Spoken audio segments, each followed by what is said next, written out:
It's season 2, episode 3 of the Exit Philosophy podcast. Rich Griffin, Scott MacArthur with you, and we are coming to you on Monday, January the 22nd. So we are now beginning the 4th week of the year 2024. We are into late January. We are counting down the weeks until pitchers and catchers report to spring training. And if you're watching us on youtube.com/exitphilosophy and you're wondering why this godlike light is glaring over top of me and I can't get rid of it, it's because I don't understand lighting. I'm doing my best to fix it. It's too dark in the background when I host these things, so I'm trying different backgrounds. And Griff, we are, by God, going to figure this thing out. But until then, please just ignore the light. I thought it was a tribute to REM with that's me in the spotlight, losing my religion, which is baseball or sports or the 49ers, but you haven't lost that yet. I haven't get around to that later.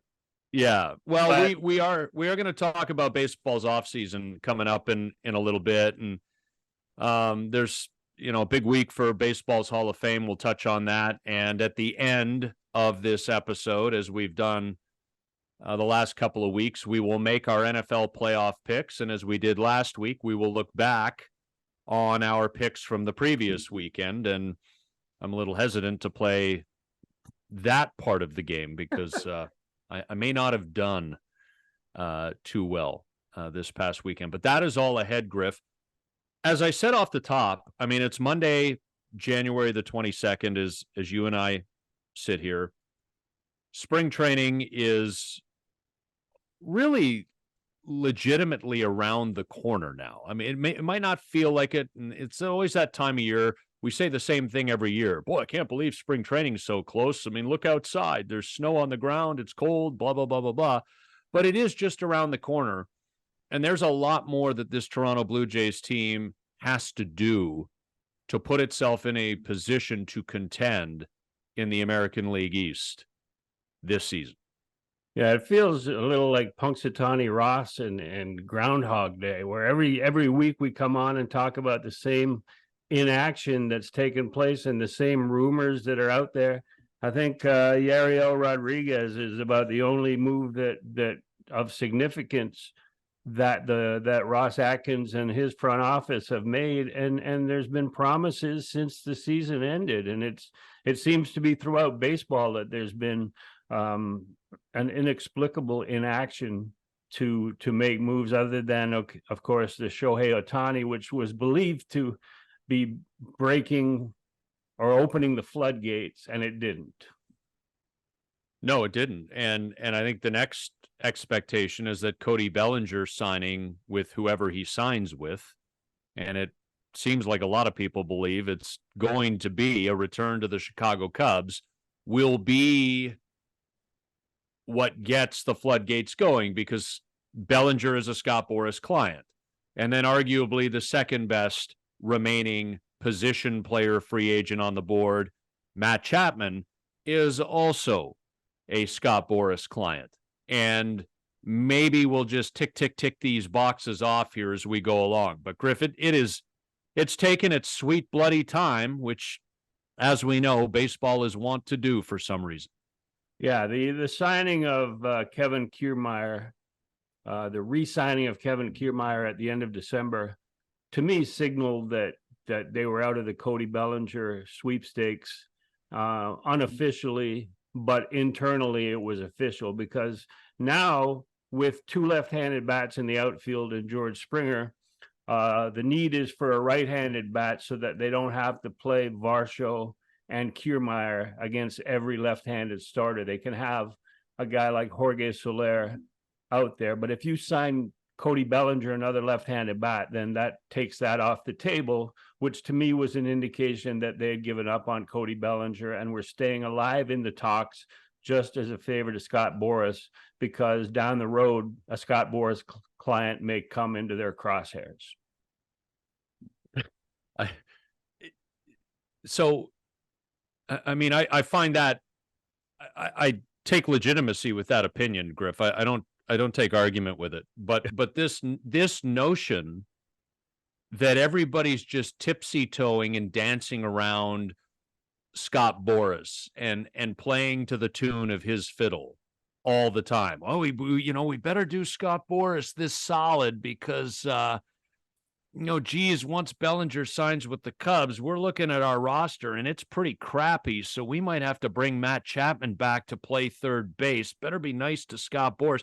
I mean, isn't it true with Scott Boras? And I know he had a broken relationship with the Blue Jays for decades, and Mark Shapiro and Ross Atkins. It was more Mark Shapiro, let's be honest. It usually is. Mark Shapiro rebuilt that bridge between Scott Boras and the Toronto Blue Jays. If the Jays really want a Boras client, and that Boras client is out there, the way to get him to choose the Toronto Blue Jays is to put the sweetest offer on the table. And he's going to take it. Right? And I know you got to scratch my back at times and I'll rub yours later, blah, blah, blah. But, Yeah, my opinion on that is that every little bit helps in terms of dealing with, especially a super mega agent like Scott Boras. I mean, the relationship was shattered when James Paxton was screwed out of his eligibility at the University of Kentucky because Paul Beeston mentioned that he had spoken to Paxton's agent, and of course it was see no evil, and you're not supposed to have an agent if you're declaring to go. You may go back to school, and so that screwed that, and he had to play semi-pro ball for a year. So that shattered that relationship. But then, as you said, Mark Shapiro spearheaded the signing of Hyun-Jin Ryu, who was coming off a pretty good career with the LA Dodgers and was a top flight free agent at the time back in 2019 heading to 2020. And so we in PR, we in the organization treated Ryu and the media that followed him from Korea and all of his special needs, treated him well, and that carried a lot of weight. I got a call from the VP of the Boras Corp at the end of the year saying how much he enjoyed it and how much they enjoyed the way that we handled the situation, which may not sound like a lot, but moving forward, I think that relationship right now stands as good as it has ever been with Boras, who controls too many of the top players in baseball and the Blue Jays. So you can scoff at it, but I think there is something to having that relationship, not with just the player, but with his representatives. I just want to get to a point at some point in my life, Griff, I don't care how, where I can walk up in front of a large contingent of media. I've never seen this before. I was part of it 3 or 4 times at winter meetings, where I can walk up in front of a large contingent of media that come at me in waves. Like the first wave, microphones, cameras, they get their stuff. They step out. The second wave steps forward, and the great Scott Boras speaks to them. The second wave moves out. The third wave comes. But meantime, and he's always been this way, but it feels like it's even more pronounced now. I'm speaking in riddles. I'm speaking in metaphors. I'm using alliteration to make points. Like, the Blue Jays need some Chapman ice cream at third base. I've seen the evolution of Scott Boras and the media. And right now, he's like the Stephen Wright of agents. He comes in with all these one-liners prepared about his different clients. And for some reason at the winter meetings, he never makes his entrance the first day or the second day. It's always the third day. And somehow every member of the media knows exactly when he's going to be coming into the lobby. And they're all waiting for him. And even this past year, it moved to the stage where he has his own backdrop for his press conference. Yeah. And that's a little over the top as far as I'm concerned. I mean, just represent your clients. But, we don't need the $4,000 suit that you're wearing and the one. He really needs the Mr. McMahon entrance music from back in the day, WWE. You got no chance in hell, right?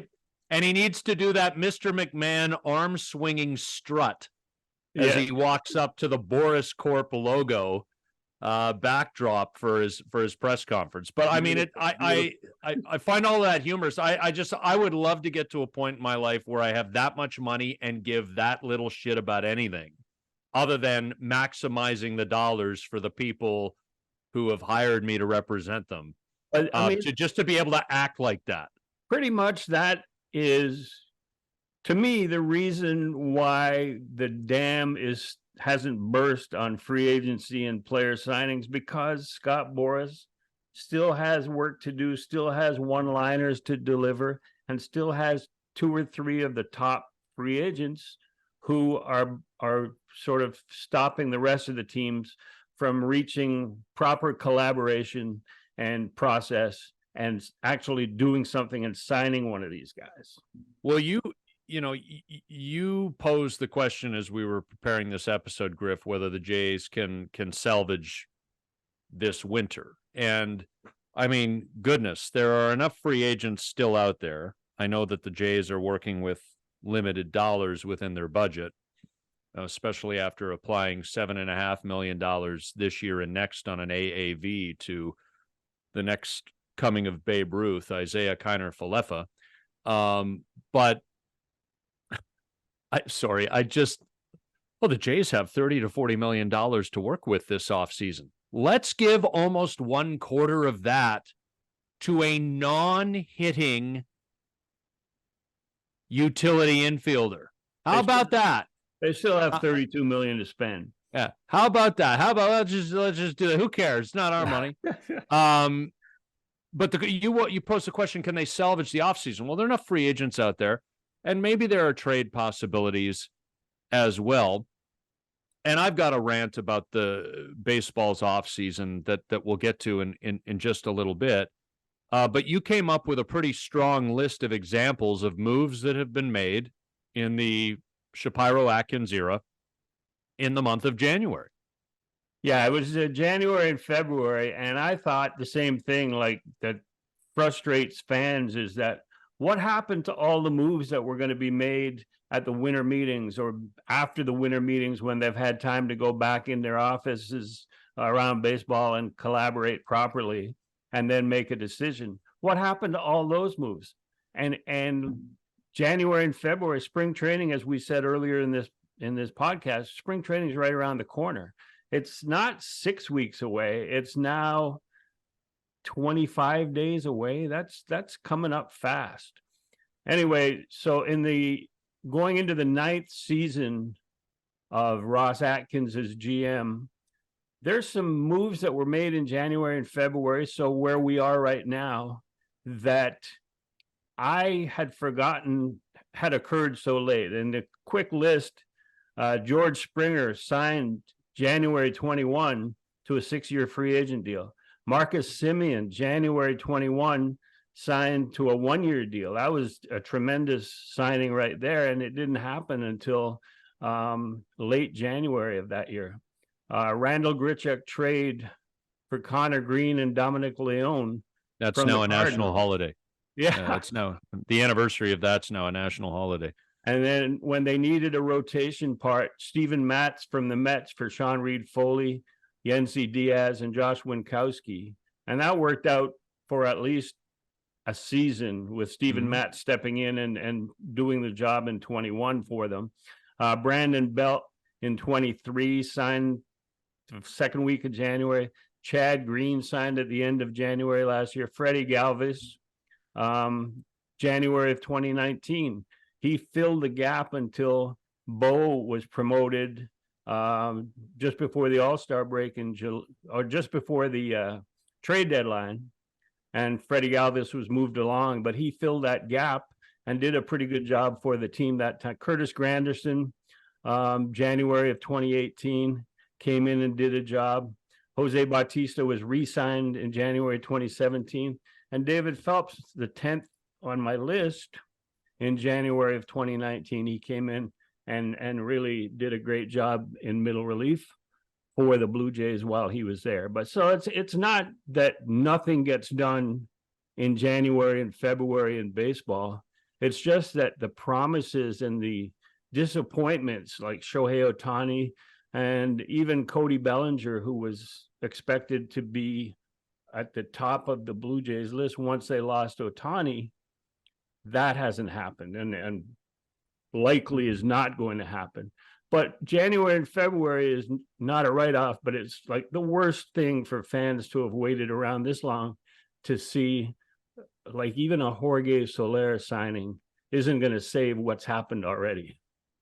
Yeah. And look, I mean, I understand.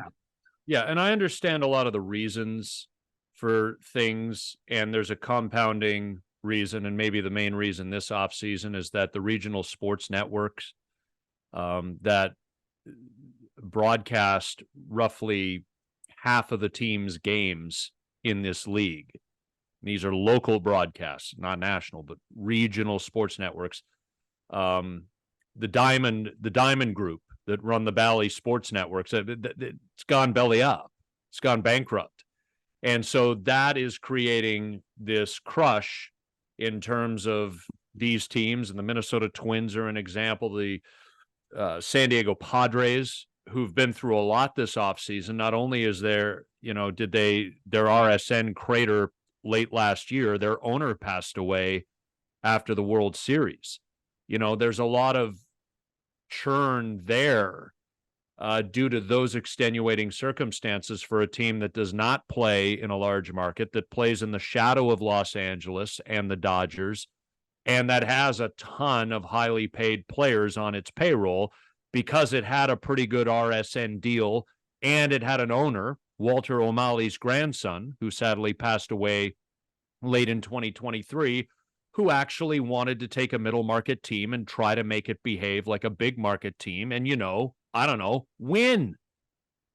They didn't live up to the hype for him last year. They let him down, but he tried and they tried. And so there are a bunch of teams in that bucket right now. I understand the reasons.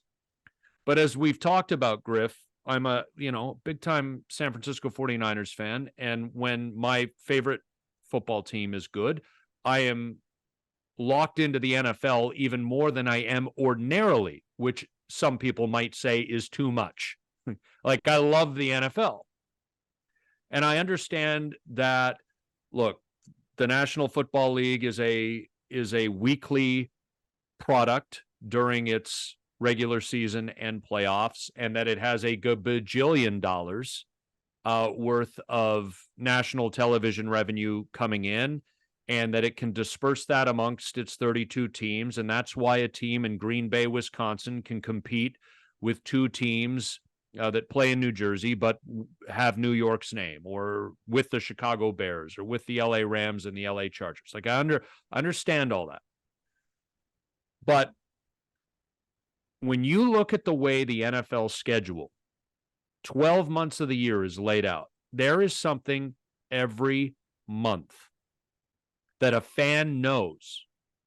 A fan with strong interests like me knows is coming. Let's start in mid-March when the league calendar flips to its air quotes new year. So the 2024 NFL calendar starts in mid-March. That's when free agency is in full swing. And free agency resolves itself. The big names fall within the first day or two because they're allowed a 72 or 96-hour flirting period before the air quotes new year. So the big names fall within the first day or two, and then there's a trickle effect that lasts about a week, and then that's dealt with. The following month, April, what do you have? A television spectacle, especially on night one, the NFL draft. The last Thursday of April is round 1. Rounds 2 and 3 are on Friday. Rounds 4 through 7 are on Saturday. In May, what do you have? You have the organized team activities, or the OTAs as they're known. Those are the voluntary practices, the spring program for the teams. Oh, and what has the NFL done now in May as well? They've decided to make a night out of revealing the next season's schedule. So we know today who each team's opponents will be for their 17 games next year. But on one night in May, the NFL Network actually has a show that reveals the dates of each of those games. So then you know when your team's on in prime time, and you start planning trips if you're into doing that. June, the mandatory minicamp. That's when the veterans have to be at the facility and on the practice field for the final round of spring practices before they go away for 6 weeks, come back at the end of July for training camp. August is training camp and preseason games. September to January is regular season and playoffs. February is the Super Bowl. At the end of February is the Combine in Indianapolis, where all the college kids do their 40-yard dashes and blah, blah, blah, blah, blah. And then back where we began, it's mid-March and the new league year and free agency, and do it all over again. Like clockwork. Baseball. Baseball, one of the big problems to me is that the draft, which you point to as one of the off-season diamonds of the NFL off-season schedule, the baseball draft, the MLB draft, takes place during the season. So it's wrapped around, nobody pays attention because nobody's really seen these kids play. They're high school kids that nobody's seen play. There's college kids that only the most ardent fans of a team know anything about, and maybe they watch the College World Series in Omaha. But the faces are not well known coming out of the draft. Meanwhile, in NFL, everybody's seen those kids play in a bowl game or during the season on one of the Saturday afternoons where there's 8 games on TV. So they're all familiar. Fans of the home team are familiar with the guys that have been brought on board. So there's more interest in following them as they go through their summer and report to mini camp and report to early camp and all those things that you spoke about. But baseball doesn't have that. Baseball doesn't understand that the MLB network trying to carry baseball and the product through the offseason sometimes is looking ridiculous with the redundancy, with the inaction that baseball has, and they're repeating the same thing over and over and over again. They don't have that same sort of feel of 12 months that you're speaking about with the NFL. And I don't know what they can do about it. But think about it, Griff. Think about it. The National Football League, the NFL Network, right? Hand in glove.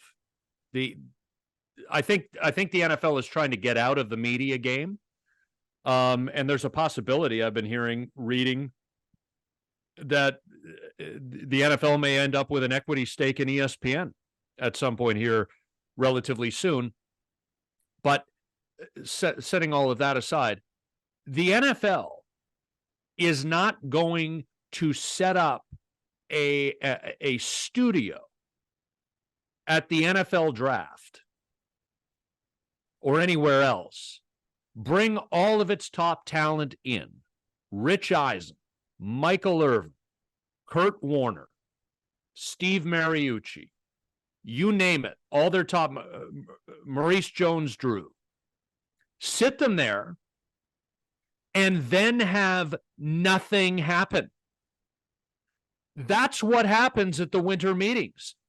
Major League Baseball sets up shop at one of these resort hotels. It was the Opryland in Nashville this past year. They set up a studio and they broadcast for 3.5 days from the winter meetings, and their hosts and their talent are all there, and they're sitting up on that dais, the TV studio, around the table. And any player who drops into the hotel, goodness gracious, if I watched Whit Merrifield on loop for half a day because he was interviewed for 10 minutes. The agents drop in, the GMs drop in, maybe a team executive, a president drops in. But for 3.5 days, MLB Network, owned by Major League Baseball, has brought all of its top talent to the marquee business event, the winter meetings.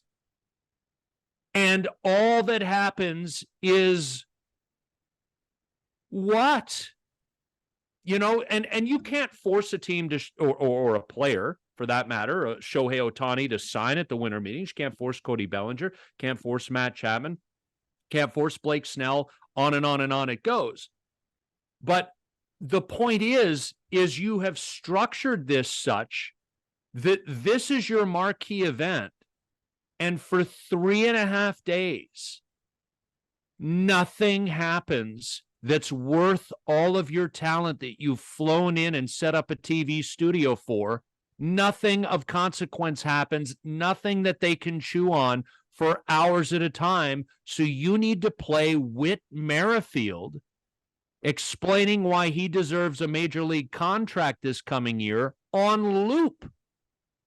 It's dysfunctional. It's stupid. It's dumb.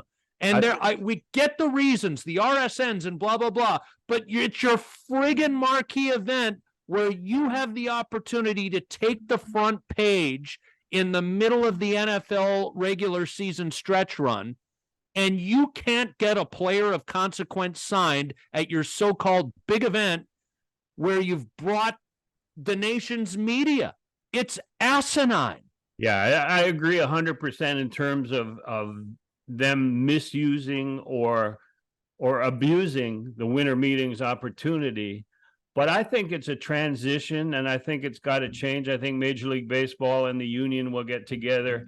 I think right now that agents don't believe that there's less money going around, even though the evidence is there with the regional sports network collapse for more than half the teams, which provided about 20% by estimate of a team's payroll. So the 20% less payroll to work with.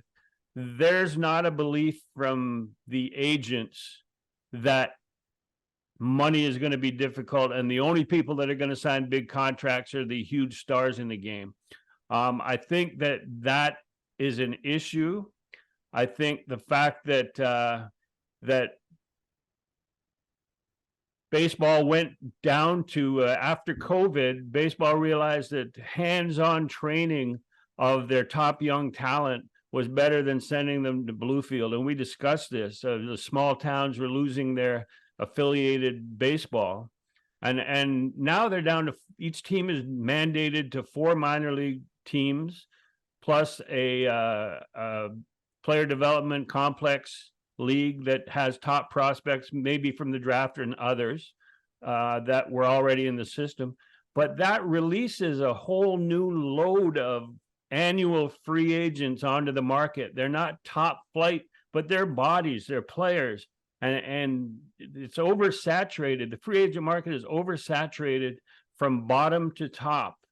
And I think that baseball, the agents and the teams have to come to grips with this problem. You had players going to major universities receiving an extra year of eligibility because of COVID, and now they're coming out, they're 22, 23, some 24 years old, ready to play at the upper levels of a team's farm system. The Angels brought up their first baseman and installed him as the everyday player after the June draft last year. So there's adjustments to be made, and baseball and the winter meetings will not survive unless they do make those adjustments.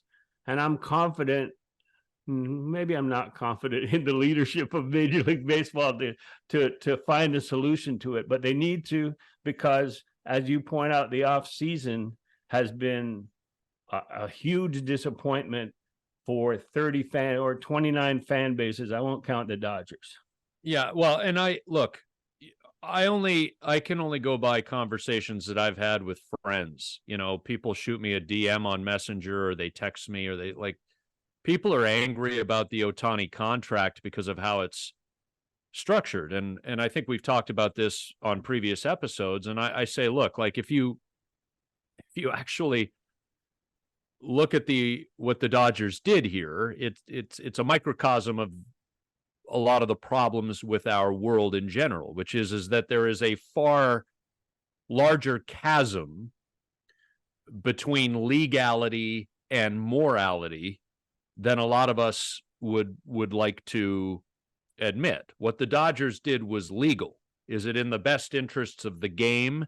Is it fair? Is it something that all other 29 teams could do? I certainly know the Blue Jays could if they were up to it and wanted to, but could most teams do that? No, they couldn't. So it sets the Dodgers apart. Now, if you want to close that gap on that issue, then it's got to be negotiated. And we'll see if that happens down the road. But the bigger picture here, Griff, is that the people who text me and who I get into conversations with, it's not, we can try to explain the reasons, right? The RSN issues, the reduction in the number of minor league teams and the resulting flooding of the market of minor league free agents or college graduates who, are trying to play professionally and latch on with a big league organization. But like to Joe or Jill Q fan, that's way over the head. They've got kids, they go to work, they come home, they're tired. They just want to be entertained. And there's a lot that goes into making any sausage, whether it's in terms of what entertains us, whether it's a particular sport, whether it's Hollywood, streaming services, making shows and pumping them out, blah, blah, blah. Like most people are just like, there's got to be a better way. And it's incumbent upon the league. My frustration is I just always thought the National Hockey League is just run by a bunch of drips. Like, hockey's a great sport run by a small, annoying, aging clique. Yeah, I hope you haven't changed your mind on that. No, and I haven't. But it's like I don't expect the National Hockey League to react competently to most things because they've shown for bloody ever they can't. And the same old curmudgeons whose only change is that their hair is now white instead of salt and pepper are still protecting the power, the inner sanctums of power. I don't expect hockey, if it's capable of evolving, I don't expect it to happen until those people die off. Baseball, I want to believe that they can overcome some of these challenges. And I understand that nobody's going to give a crap about this topic, Griff, in July and August, when baseball is the only professional sport that most people care about. And if you're listening in the United States, any CFL talk I bring up isn't going to mean anything to you.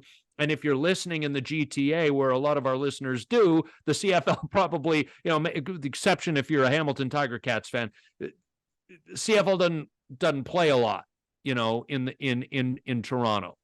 But baseball really has a hold in terms of being an active sport, a hold on the market in the warm summer months. And people aren't going to care about this conversation then. I'm just saying you're an entertainment entity. You're a professional sport, but entertainment is a part of this. And your off seasons are not entertaining at all. Yeah, I think that it used to be that there weren't so many restrictions. There wasn't so much collaboration. There wasn't so much money being thrown around, as a matter of fact. I mean, you look at the Toronto Maple Leafs, and they've got $11 million. They had a year-long debate on whether to pay their top players that much money. And then you look at the Blue Jays, they're paying $10.5 million to Kevin Kiermaier. So there's a lot more money at stake for ownership in baseball as opposed to the NHL. Even like the top quarterbacks are the top earners in the NFL, but linemen and whatever, there's a limit on the amount of money being paid to those guys. And the NBA is getting up there towards Major League Baseball, but the NHL is a different. William Nylander was a year-long debate, a discussion whether to pay him $11 million or whatever he ended up getting. But there's a lot more money floating around in baseball, and younger GMs who never played the game, who were a lot of Ivy Leaguers. They like the process. They like the collaboration. And you'll always find one or two dissenting voices in a group, which slows it down, which makes your winter come to a grinding halt and pisses off fans around the game. And I don't know, something has to change. They got to put deadlines in, maybe at the end of the winter meetings, which they used to have a long time ago. Friday night deadline for trades that is in effect till the end of January, that sort of thing, just to force people to feed the beast, which is the fan bases. Mm-hmm. Yeah, I just, I get it, and we see it across sports leagues now, right? Coaches are hired to be fired, general managers are hired to be fired, and everybody wants a quick turnaround if their team isn't any good, and owners hold the people they hire to account, and it can be paralysis by overanalysis at times. I'm just saying, Griff, like, when you're 20 years old, you swear you're never going to become one of those back in my day people. Yeah.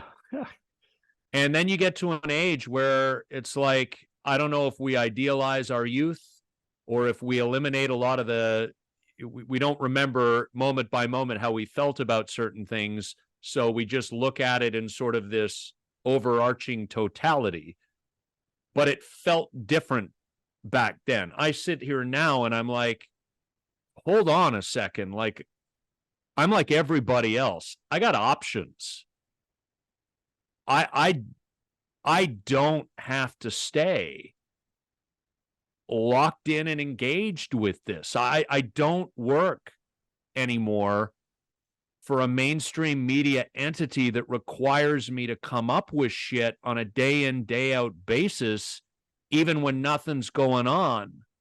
Like, you got a Major League Baseball, or even the National Football League, or Netflix or Amazon Prime or Apple TV or Disney Plus or BritBox, if I want my overseas shows with my terrible accent.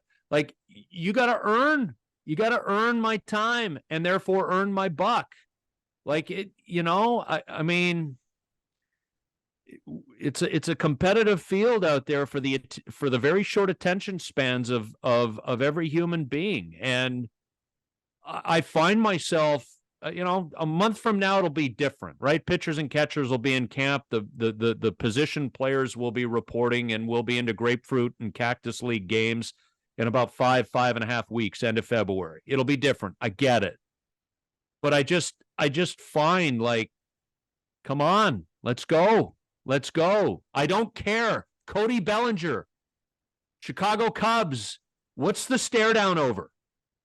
So a very rich franchise is about to make an already very rich man even richer. Like, can we just do it, please, and get this bloody ball rolling? So my prediction, Scotty, is that by next Monday, or the next time we record, that there will be one significant Blue Jays free agent signing and one fairly significant Major League roster trade. So at least we'll have something to talk about. It should have happened a month and a half ago, but it hasn't. So I'm predicting that by next week, as this week goes on, and that the Blue Jays will make 2 moves before we get back on.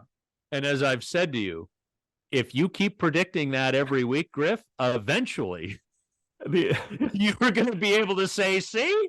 There you go. On Tuesday is the Hall of Fame announcement, and I sent you a copy of my ballot. I've been voting since 2004 was my first vote. So, and I have seen every player that's been inducted since 1984. I've seen them play. So I think that has some significance. I know you've looked at the ballot that I sent you. Given the list of players that you see in front of you, did I leave anybody off, or we can discuss who I'm voting for? Yeah. So you're allowed to vote for up to 10, and by my count here, you voted for 7. Correct. So you've got Jose Bautista, and you explained on a previous episode, check the archives for anyone who might take issue with that. You've explained why you've put Jose on the ballot. Adrian Beltre, Todd Helton, Andrew Jones, Joe Mauer, Gary Sheffield, and Billy Wagner. The other options, and there are many of them, who you did not vote for, Bobby Abreu, Carlos Beltran, Mark Burley, Bartolo Colon, Adrian Gonzalez, Matt Holliday, Torrey Hunter, Victor Martinez, Andy Pettit, Brandon Phillips, Manny Ramirez, Jose Reyes, Alex Rodriguez, K-Rod, Francisco Rodriguez, Jimmy Rollins, James Shields, Chase Utley, Omar Vizquel, and David Wright. So, did you ever vote for Manny Ramirez at any point, or no? No, my criterion on performance enhancing and human growth hormone was that anyone who admitted to or was found to have abused post 2004 will never get my vote. Okay. And Manny Ramirez was post 2004 because 2004 was when it became officially against the rules of Major League Baseball to use those substances. Before that, it was the Wild West of growth hormone and human, of Jose androstenedione. Yeah, which I saw in the locker. I didn't know what it was, but so anyone. That's why I've continued to vote for Barry Bonds and Roger Clemens, because that was all pre 2004, and it was, like I said, it was the Wild West, and their performances even before getting involved and obviously changing their body type and shape and hat size, they were, in my mind, worthy and headed for the Hall. But Manny Ramirez, no. A-Rod, no. There's others that don't qualify under my criteria, and I've never voted for. So what are you expecting in terms of who gets in? I'm expecting Todd Beltre. Beltre should get in. Yeah, Adrian Beltre on the first ballot. Todd Helton, who's been sort of climbing every year, and he's got the mile high effect working against him. But people are getting over it, seeing his splits and his ability, and just anyone who's seen him play realizes that he's there. Joe Mauer, because catching is underrepresented, and he is like in his peak years was a Hall of Famer. He's sort of fringe. He may not get in the first ballot. Gary Sheffield somehow in the Mitchell report got tied up because he worked out one summer, and I've heard him. I'm convinced by him in terms of his innocence.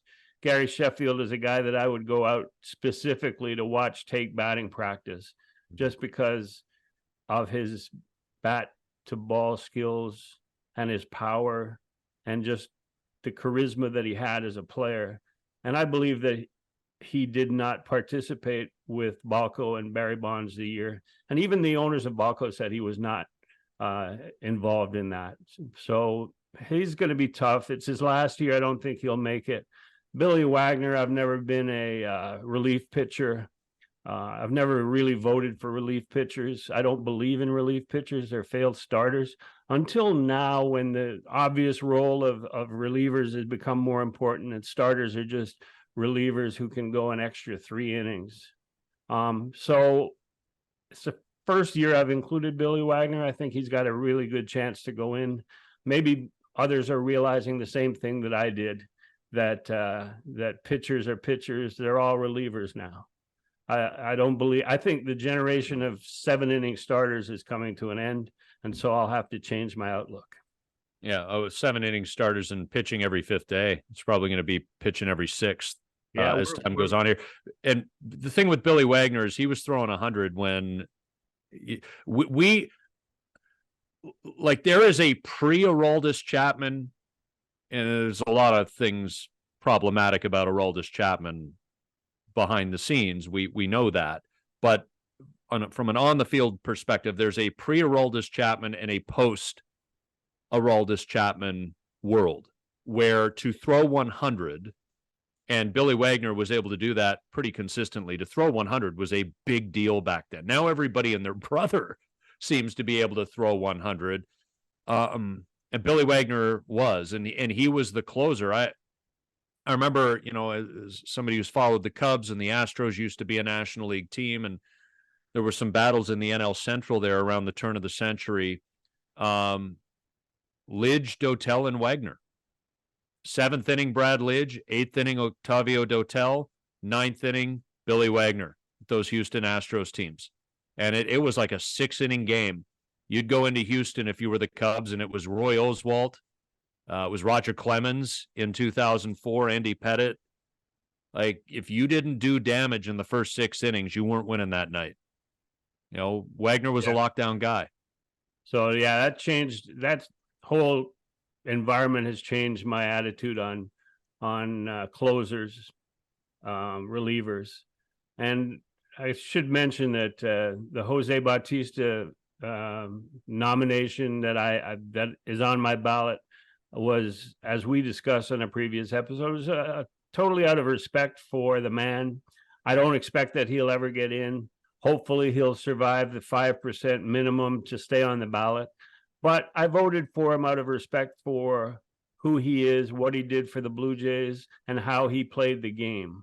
And that's the same reason that until this year, I had voted for Mark Burley, I think 2 or 3 times.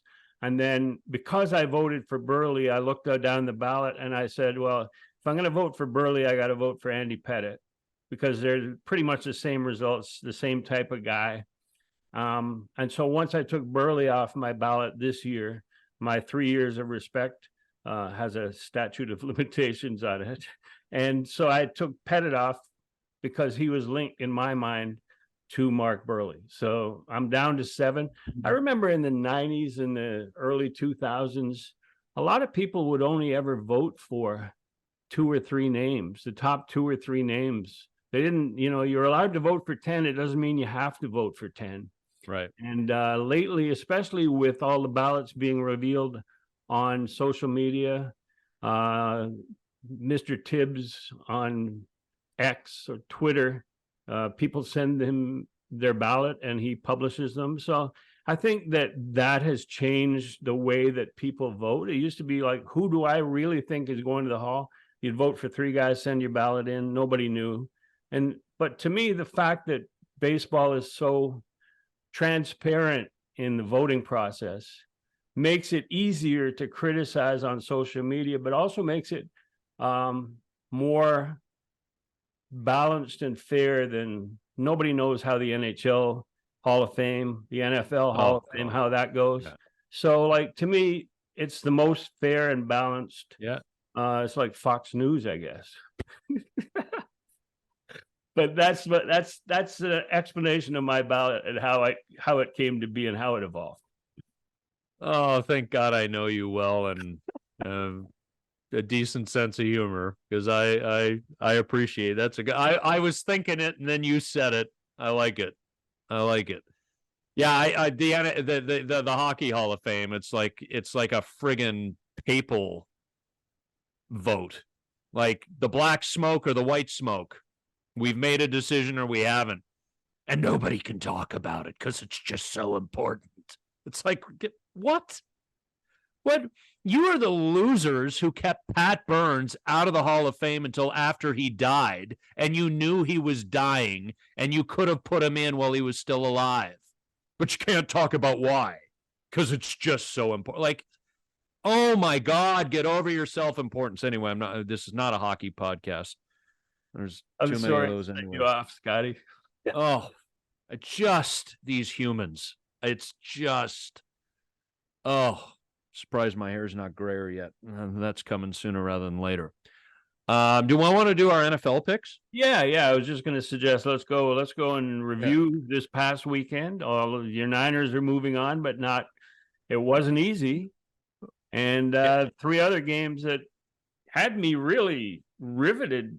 They were all pretty good games. Yeah. So I just want to explain, or I just want to remind you, Griff, what did I say before we made our divisional round picks? I said I am not comfortable with any of these. And the reason I mention that is because the results reflected my discomfort. So I was smart enough to know that I should be uncomfortable, and the results confirmed it. So I had, now this is stupid in hindsight, and it's heart over head for the 2 Saturday games. My love, my unending adoration and respect and love for D'Amico Ryans and what he did in turning around the Houston Texans in one season blinded me to the fact that the Baltimore Ravens are just clearly the best team in the National Football League. And even though it took more than a half, the Ravens ended up pulling away. So I had Houston +9. Now, we picked these games last Monday. I understand that the lines moved ever so slightly, but at the time, the Ravens were a 9-point favorite. I took the Texans. At the time, the 49ers were 10-point favorites. I took the 49ers. Again, heart over head. I also took the Bills to cover a field goal spread over Kansas City. Thank you, Detroit, for covering the 6-point spread at home over Tampa Bay to salvage me some dignity yesterday, Sunday afternoon. So I got 1 Detroit out of 4 games correct. Yeah, that's pretty good. I had Detroit also. I also, when watching the Texans and CJ Stroud, wanted them to do well. But when it was 10-10 and Baltimore just seemed comfortable at 10-10, and the Texans were so excited at 10-10, and given the way that the Ravens have just been relentless in all of their late season games, I just said this one's over. They're gonna roll in the second half, and they did. Yeah, and a couple things, and when you're watching the game and it's happening, anything is still possible in the minutes and quarters ahead. But 2 things, that was a punt return touchdown that tied the game. So Houston's offense accounted for 3 what should have been 6 points. Because the second thing that happened was right before halftime, Kaimi Fairbairn, Houston's kicker, missed what would have been go-ahead field goal to put them up 13-10 at the half. I'm not saying a 3-point miss is what dictated what happened in the second half of that football game. The Ravens took over and would have won anyway. But, looking back on it now in its totality, having hindsight, you can see just the disparity, and it's talent. Baltimore is the most talented team and the most physical team. Yeah, and the Packers and Niners, I have some great memories of covering games out there, playoff game or a playoff game out there. That was one of the highlights of my NFL columnizing. Although Super Bowl XXX in Tempe at Arizona State Sun Devil Stadium was probably the highlight. Or maybe that was Dallas. Was that Dallas-Pittsburgh? That was Dallas-Pittsburgh, yeah. And then maybe the wide right in Tampa, where I was sitting at the 50-yard line. I wasn't covering. I was just there as a fan. And I had both sides of the bet that resulted as a result of Scott Norwood's missed field goal. So I felt good about that. So those are 3 highlights, but one of them definitely was Candlestick Park, Green Bay, and the 49ers, and Terrell Owens making a catch in the end zone to win it. But that being said, I believe I took the points and the Packers because Jordan Love, blah, blah. And that didn't work. Or that did work out. Yeah. It did work. Yeah. I mean, Green Bay by rights wins that football game. But they didn't. And it comes down to this. I mean, look, Green Bay had a couple of opportunities at picking Brock Purdy off, and they either dropped them or those passes were just out of their reach.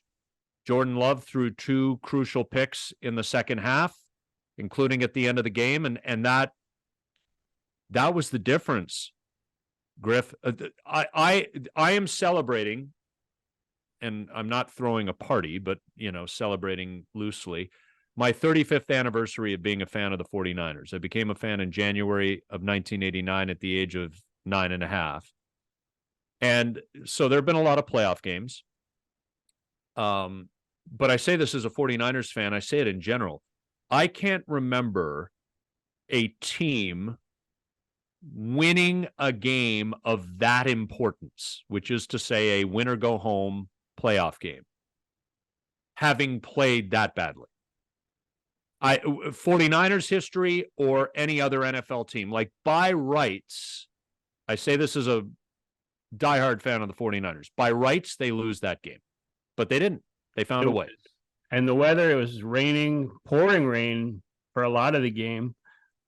I don't think in your 30 plus years you've ever seen a quarterback fade back into the pocket, put the ball in his other hand and wipe his hand on his pants and then try and throw a pass. I don't think you've ever seen that. So either this guy's got a sweaty hand problem compounded by the rain, or he's got tiny Donald Trump hands. So he needs the man hands from Seinfeld.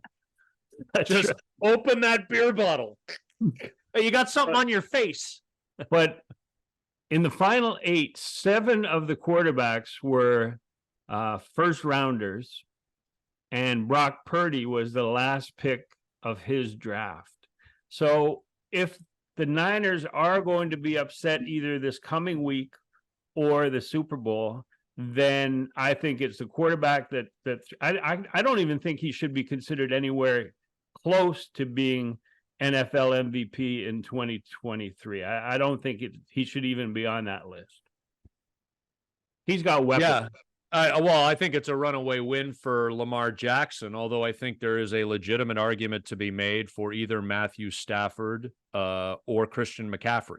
But it's a quarterback award, and everybody loves the flash nowadays, right? And Lamar Jackson is a truly wonderful athlete who has really evolved in the passing game now, as well as just resorting to using his legs. So I got no problem with him winning it.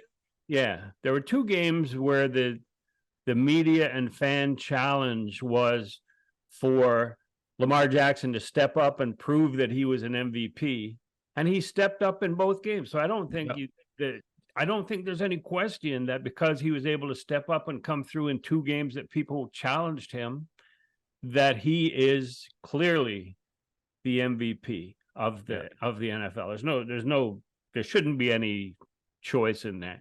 Right. And just a final thought on the Green Bay Packers. They are set up to be good for years. They've got, aside from Jordan Love, they've got terrific young talent on the offensive side of the ball. They will have the ability to make the changes on the defensive side that they need to. Matt LaFleur is a brilliant head coach out of the Kyle Shanahan coaching tree.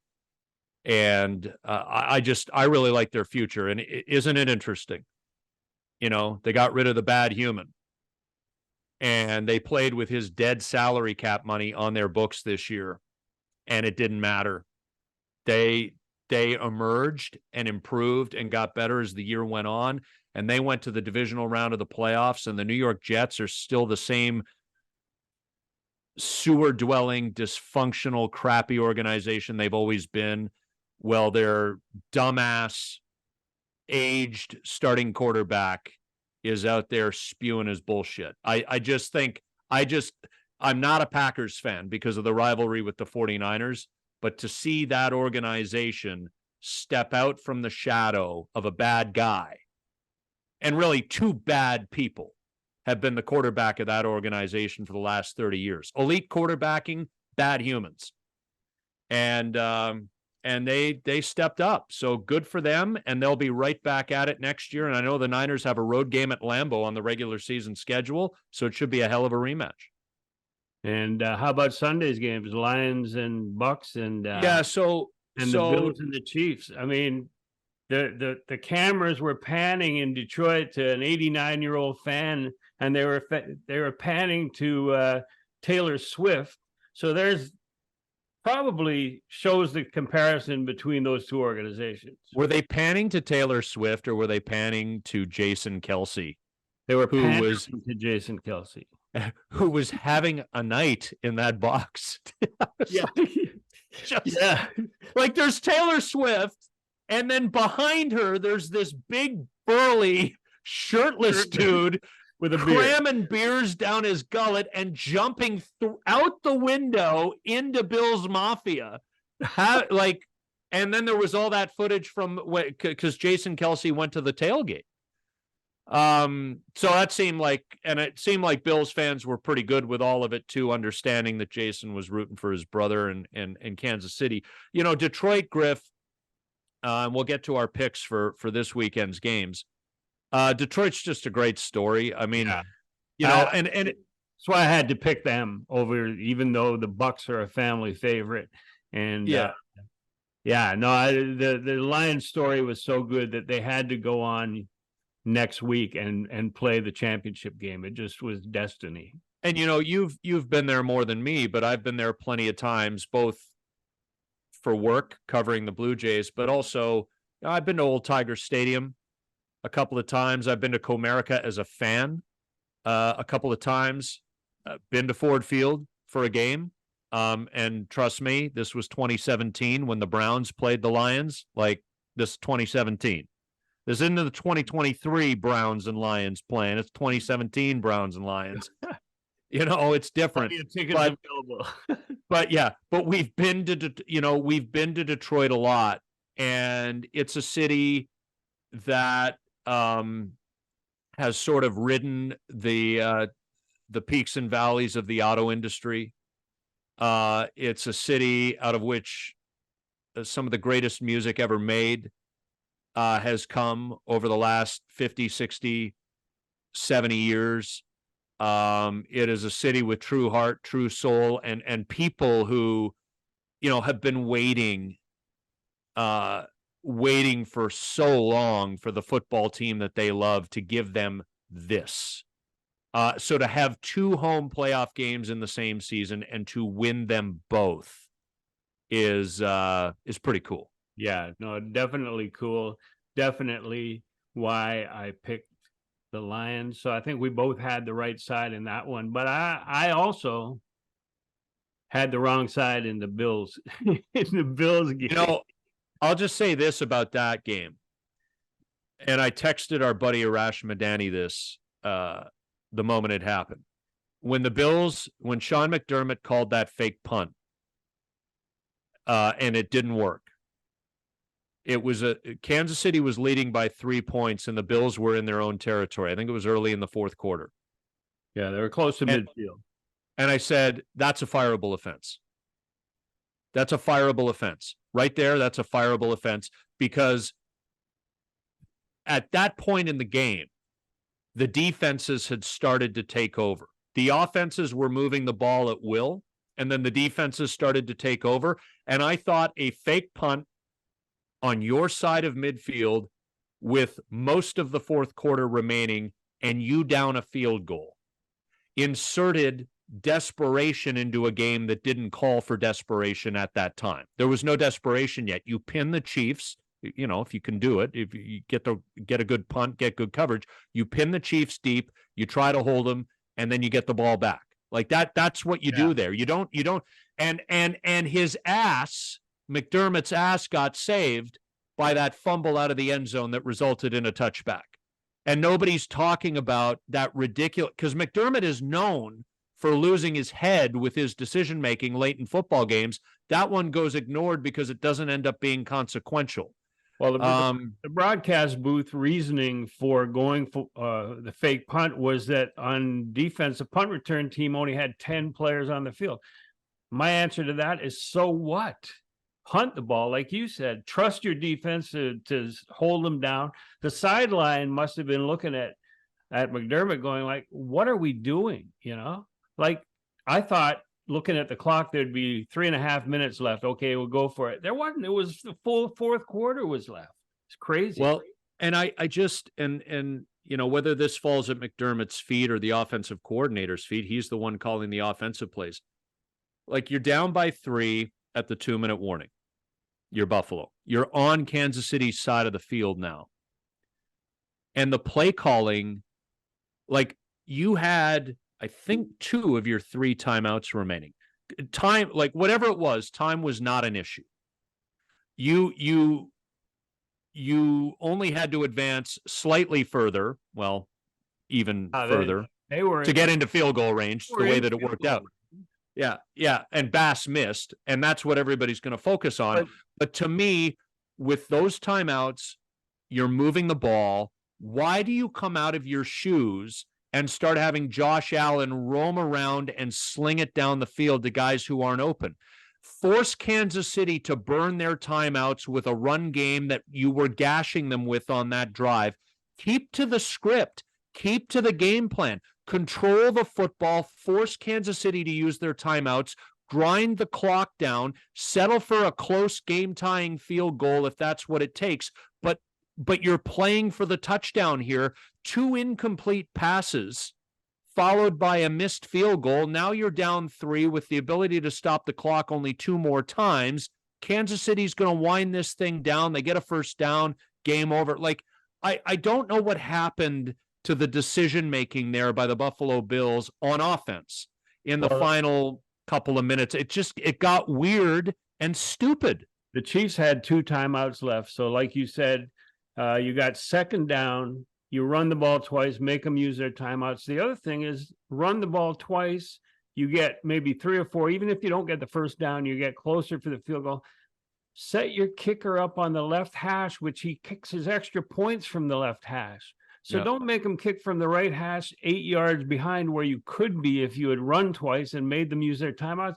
But with their 2 timeouts left, they had time to go back down the field with Patrick Mahomes. I mean, they showed they could do it in 13 seconds. So they certainly would have been able to do it in 1 minute and 12 seconds or whatever it was with 2 timeouts. Yeah, I mean, like, it's a great story, but the coaching and some of the decisions late in that game, maybe that's why they haven't been to a Super Bowl in quite a while. Yeah, I mean, they got a great, talented team. They were a little thin at linebacker. They were a little thin defensively, which I think contributed to the Chiefs being able to go down the field consistently as often as they did. But, you know, your offense and Josh Allen and that team was right there. And so if you give 3 points for home field, let's give some points for coaching, because the Bills coaching left a little to be desired, or a lot. And they keep making the playoffs under McDermott. I mean, they made the playoffs in his first season when they weren't planning to. And then they had the wherewithal and the smarts to say, hey, look, you know, this team is not good enough long term, so we're going to stick with our plan. And then they did tear it down. They drafted Josh Allen and built it back up. And there was, you know, a year or 2 there in 18-19 where they didn't get in, but they've been in ever since. And now he can't get over the hump. So, you know, they're going to have to deal with the offensive coordinator. Do they keep Joe Brady in that position, or do they bring somebody else in because he's still got the interim tag? Everybody says, well, Josh Allen's too expensive now, and you're going to have to cut and slash at other parts of the team. All these guys who are making a gazillion dollars, you restructure their contracts, and you can amortize bonuses over the life of the deal, and that mitigates the annual salary cap hit. So if Allen's got a $40-45 million salary cap hit for 2024, you restructure that contract, get the cap hit to 15 or 20 million, and you're fine. I mean, so don't worry about that shit. But, you know, man, it hurts Buffalo fans every year. There were guys, I saw that one guy, Griff, you saw, I was on TV. They showed him multiple times crying. It's heartbreaking. So moving forward, then, Chiefs at Baltimore. Who do you like in that one? 3.5. So again, we're going to do what we did last week. We're going to go with the lines as they are today, knowing that these lines could move a half a point either way or a point either way, whatever. Yeah. Well, it's never going to go to 2.5. So if it's 3.5 now, it'll be either 3 or 4 by the time. Right. So Baltimore is favored by 3.5 as we sit here. I'm going to take the Ravens to cover that spread. I'm going to lay the points. I think Kansas City, I mean, people say bet against Mahomes, you're a fool. I think this Baltimore Ravens team has the quarterback, has the offensive weapons, and has the physicality on both sides of the ball to get this done, not to mention the fact they have one of the great kickers of all time in Justin Tucker, if it comes down to that. And I hope it doesn't, because if it's a tie game with 3 seconds left and Tucker kicks a field goal, doesn't matter to me. I'm laying 3.5. But I do think the Ravens are going to win this game and represent the AFC in the Super Bowl, so I'll lay the points. Yeah, I don't think that if the Chiefs are tied 10-10 at the half, they'll let it get away like the inexperienced Texans did in the last game. I think that the second half, like the first half will be close like the Texans game was. Second half, I could see the Ravens being ahead and the Chiefs having to play from behind. But given that it's Patrick Mahomes and he's found some targets who can actually catch the ball, I'm going to take the points and the Chiefs in that game. Not necessarily to win, but I think that Patrick Mahomes can keep them within a field goal, and that's my pick. So I like it. We disagree. So now we can't possibly emerge tied. Yeah, right. Next week. There will be somebody who got it right and somebody, or at least who got at least one wrong. 49ers are a touchdown favorite, 7-point favorites over the Detroit Lions. So there's a few things. I mean, obviously my heart cheering for the 49ers. I've been a fan of theirs for 35 years. The weather forecast is 20 degrees and clear skies. The game will start at 3:30 p.m. local time, 6:30 Eastern on Sunday. So the sun's not going to be on the field, but there will be daylight in the first half. Clear skies and an early May in Ontario temperature day. And we don't know what Deebo Samuel's status is as we sit here on Monday, January 22nd. That'll be something to track this week. The 49ers run defense is not good, and David Montgomery and Jahmyr Gibbs are a 1-2 punch out of the Lions backfield, and the Lions also have an excellent offensive line that will give the 49ers problems. I think this is going to be a very close game. And if you tell me you think the 49ers are going to win, I wouldn't argue. And if you tell me you think the Lions are going to edge the 49ers, couldn't argue with you there. I think a lot of points are going to be scored. I think the 49ers offense will be more oiled. Brock Purdy will have dry footballs. And if they know Deebo Samuel's not going to be able to play, they will plan their week and scheme their game plan for people other than Deebo, so that there won't be this, stunned confusion like we saw against the Packers when Deebo unexpectedly went out early in the game. So I think there's going to be a lot of points, but I think it's going to be a close game. So I'm going to lay the points here. Don't know who's going to win. I'm praying it's the 49ers for my own sanity. But I am going to lay the points, and I'm going to say that this is a very close game one way or the other, and probably very entertaining. The Jared Goff, his dad Jerry Goff, was a catcher with the Expos when I was there, and he was my golf partner in Atlanta against Tim Wallach and Bryn Smith, and we got our ass kicked. So I'm hoping that his son does better than his father, and I am going to take, because your quarterback, the Niners quarterback, has trouble, in 20-degree weather. Maybe his hands will be a little slick, and he'll have to spit on them and back in the pocket just to keep a hold of the ball. I'm going to have to go Lions here as well. I think it's a great story. I'm like you. I believe it'll be a close game down to the end. If Deebo's even hampered or not in the game, not able to play, it's going to be a factor. I'll take the Lions. I don't think the Lions can realistically go to the Super Bowl, but if they keep it close, maybe backdoor on the 7, that I'll take the Lions also. So we're different in one game. Yeah, I mean, I am trying. I think it will be close.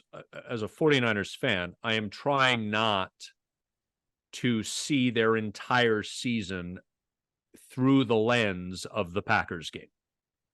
Now, I understand that they played an inconsequential game against the Rams at the end of the regular season. Prior to that, they beat Washington, and just prior to Washington, they got embarrassed by Baltimore. So there are a couple of real ugly games out of their last 3 that mattered, right?